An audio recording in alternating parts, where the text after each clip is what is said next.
Are you familiar with the concept of net zero or net zero ready for new homes, but maybe thought that while that sounds really intriguing and that you would like the idea of being able to offset your energy use or dramatically reduce your energy use and reduce your operational costs of your home, but thought that's probably a pipe dream and that's something that's reserved for the luxury home market and really isn't something that would fit in sort of the more modest new home building concept?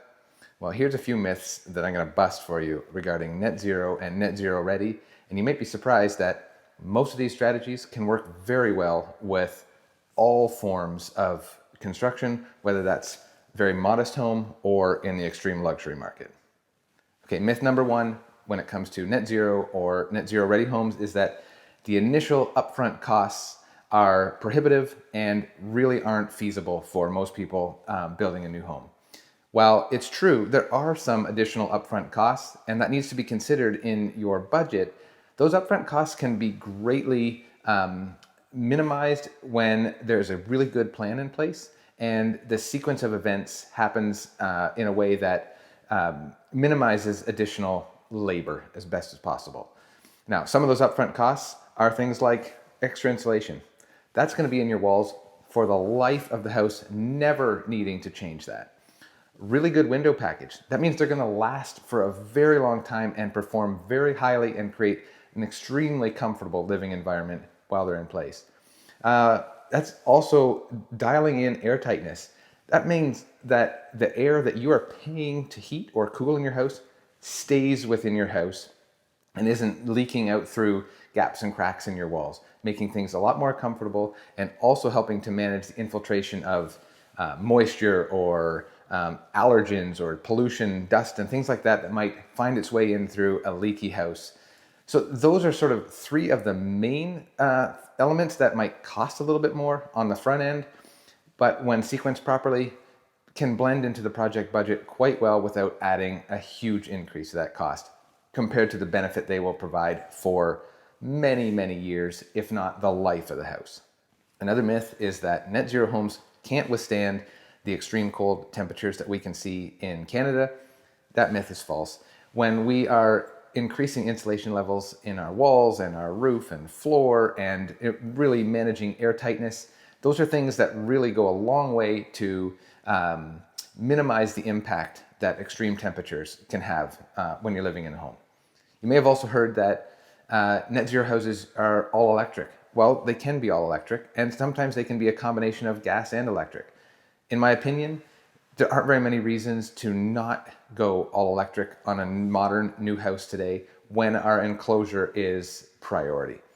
We're using heat pumps that can work very effectively all the way down into the minus 25 degree range. Those are temperatures we rarely, if ever, see in Southern Ontario.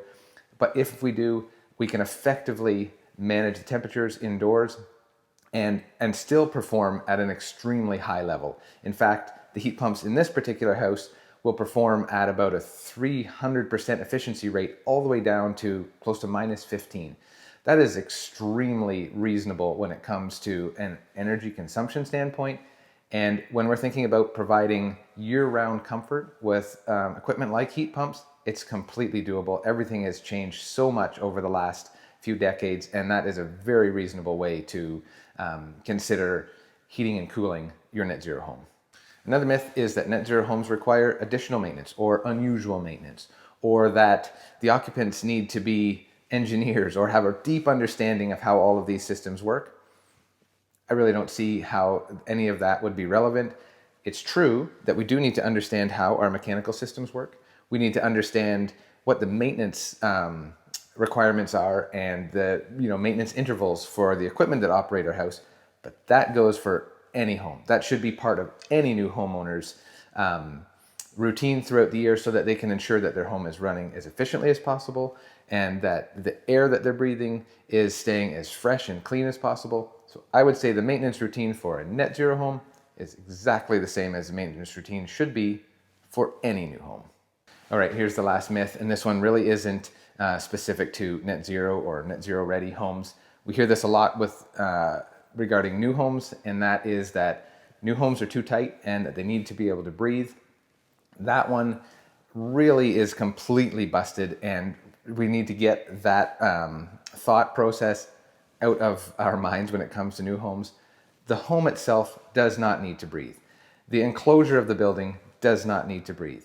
It's the people inside that need to breathe, and that's why we're installing fresh air systems that are designed to run continuously, providing filtered air. That means taking out dust, allergens, pollutants that might be in the air outside of your home, and delivering that fresh air to the important spots in your room, bedrooms, living spaces, places where we spend the most amount of our time, while simultaneously exhausting stale air from places like kitchens and bathrooms.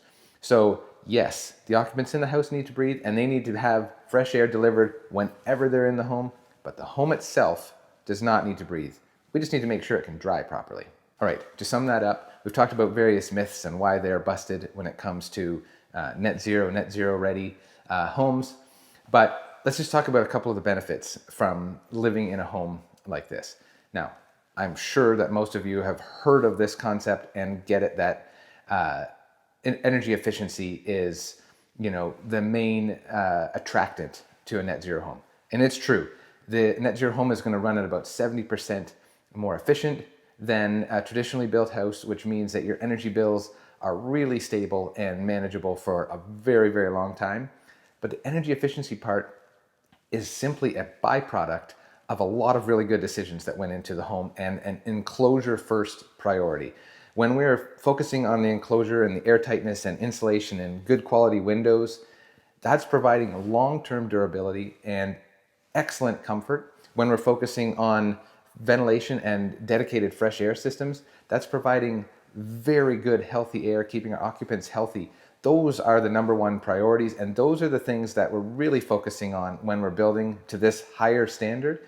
And the energy efficiency is a throw in at the end. That just comes from executing those other components and details effectively.